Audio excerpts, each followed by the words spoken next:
Shalom jemaat GKI Damai yang terkasih di dalam Tuhan. Saya berharap kita sekalian berada dalam kondisi yang baik, yang sehat di dalam anugerah Tuhan. Kita bersyukur untuk segala penyertaan-Nya di dalam kehidupan kita. Hari lepas hari, rahmat-Nya senantiasa baru untuk kita. Mari kita menaikkan sebuah pujian untuk mengagungkan nama Tuhan.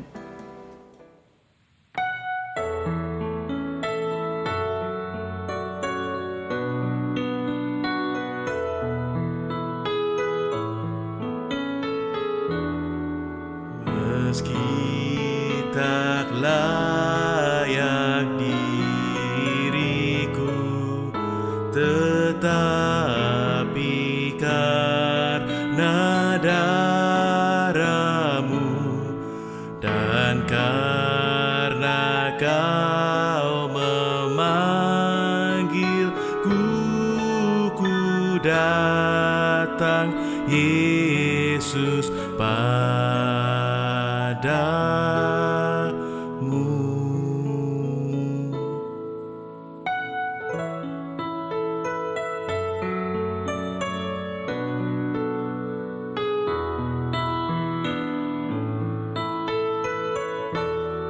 Sebagaimana adanya, jiwaku sungguh bercela. Darah-Mu lah pembasuhnya, ku datang Tuhan padamu.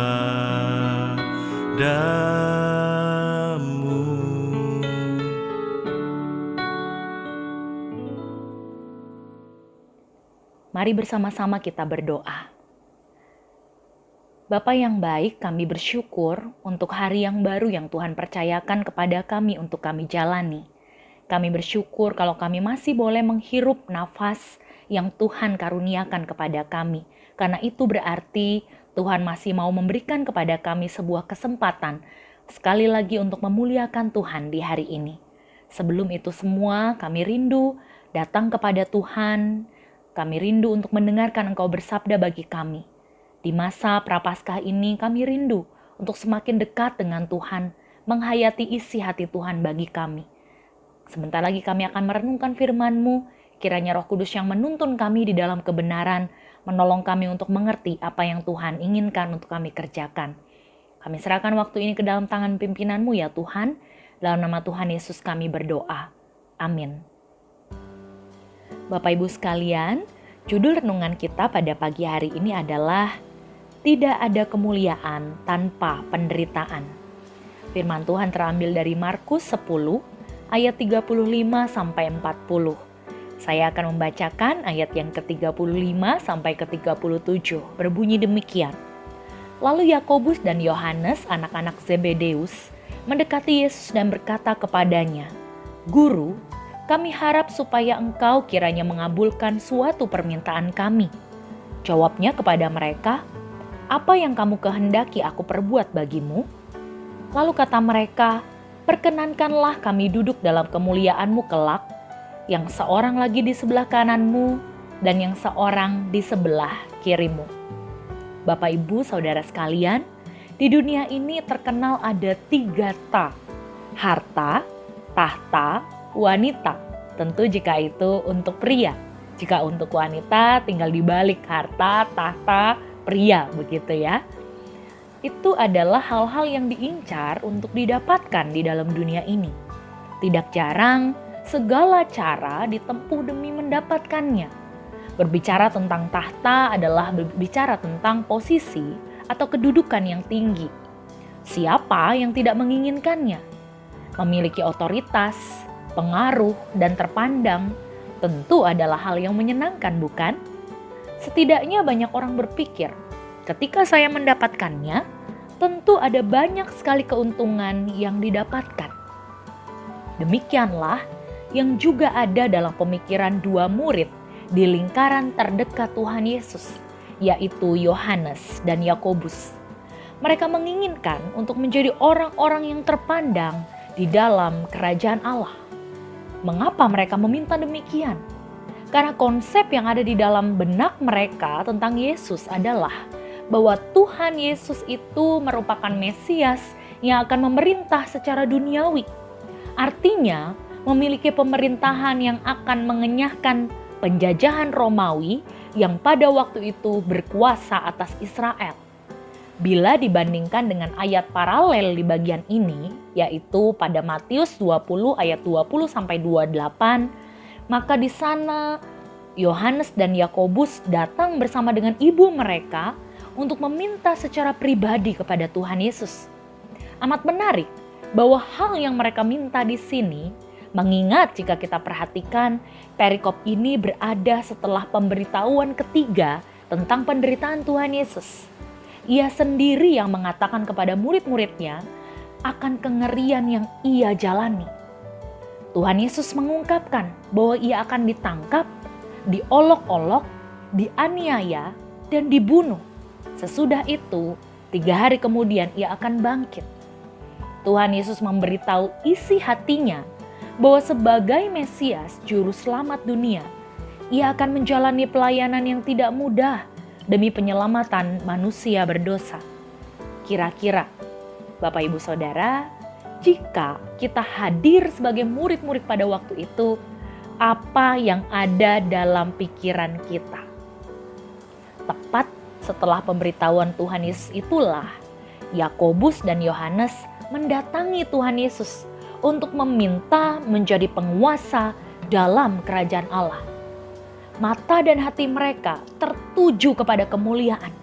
Tetapi sebetulnya mereka tidak mengerti tentang apa yang sedang mereka minta kepada Tuhan.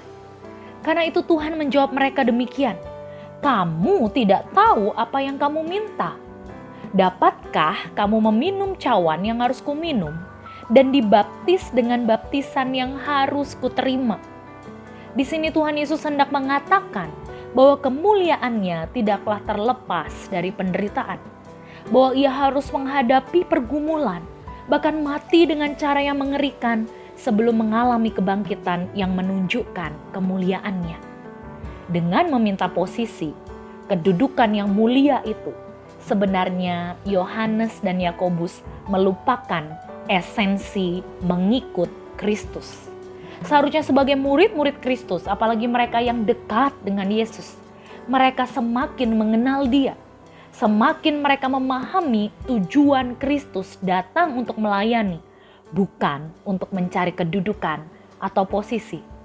Sebagai murid yang mengikut Tuhannya, semestinya mereka ingat bahwa Tuhan menghendaki mereka melayani dengan segala kerendahan hati. Bahwa juga ketika mereka mengikut Yesus, ada harga yang harus dibayar.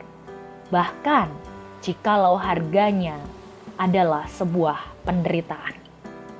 Jemaat damai sekalian, kiranya dalam masa Prapaskah ini, kita pun menghayati esensi pribadi Kristus yang rela untuk menjalani penderitaan demi menyelamatkan kita. Dan mari kita mengingat panggilan kita sebagai murid-muridnya. Biarlah fokus kepada Kristus saja yang membuat kita terus maju dalam panggilan kita mengikut Dia. Bila kita dipercayakan untuk melayani, biarlah itu menjadi sarana bagi kita agar kita semakin serupa dengan Kristus. Baik pelayanan itu di dalam konteks gerejawi maupun ketika kita berada di marketplace di mana Tuhan menempatkan kita. Ketika kita punya posisi, punya kedudukan, itu bukanlah untuk menjadi terpandang dan mampu meraih penghargaan banyak orang. Tetapi apa yang kita lakukan, semata kita tempuh karena kita mau melayani seperti Kristus melayani. Biarlah semangat yang sama seperti Kristus yang datang untuk melayani ini ada di dalam diri dan hati kita masing-masing. Tidaklah mudah untuk dipenuhi dengan kerendahan hati. Tidaklah mudah ketika kita mungkin diizinkan untuk menjalani penderitaan sebagai murid-murid Kristus.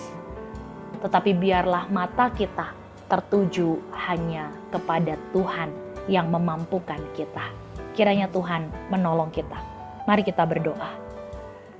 Tuhan, kami mengucap syukur untuk firman-Mu yang sekali lagi meneguhkan panggilan kami sebagai murid-murid-Mu.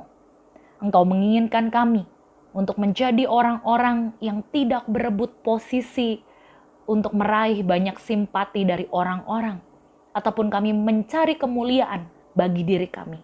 Tetapi ajarlah kami dalam hidup kami mengikut Tuhan, semata-mata kami hanya mau mencari kemuliaan hanya bagi Tuhan, Raja segala raja yang sudah terlebih dahulu melayani kami manusia yang hina ini. Kami bersyukur untuk firman-Mu, dan biarlah Engkau yang terus meneguhkan langkah kehidupan kami di hari ini sebagai seorang murid Kristus. Kami rindu bahwa Tuhan membentuk kami semakin hari semakin serupa dengan Kristus. Terima kasih Bapa yang baik untuk renungan yang singkat ini. Dan kiranya seluruh apa yang kami kerjakan hari ini kami tujukan hanya demi dan bagi hormat kemuliaan nama Tuhan. Di dalam nama Tuhan Yesus kami berdoa dan memohon. Amin. Bapak Ibu sekalian, mari kita berdoa untuk kerohanian kita masing-masing sebagai anak-anak Tuhan, untuk bertumbuh semakin serupa dengan Kristus dalam setiap apa yang kita lakukan. Biarlah kiranya kehidupan kita terus memancarkan apa yang Tuhan inginkan untuk kita kerjakan. Dan kita juga boleh berdoa kiranya Tuhan yang menolong kita untuk belajar, menghargai, menghayati akan pengampunan dosa yang telah Tuhan kerjakan di dalam kehidupan kita. Mari kita bersyukur untuk pengampunannya. Mari kita berdoa secara pribadi kepada Tuhan. Kiranya renungan hari ini yang boleh kita renungkan bersama semakin meneguhkan kita dalam panggilan kita sebagai murid-murid Kristus. Kiranya Tuhan memberkati jemaat sekalian dimanapun berada. Tuhan berkati.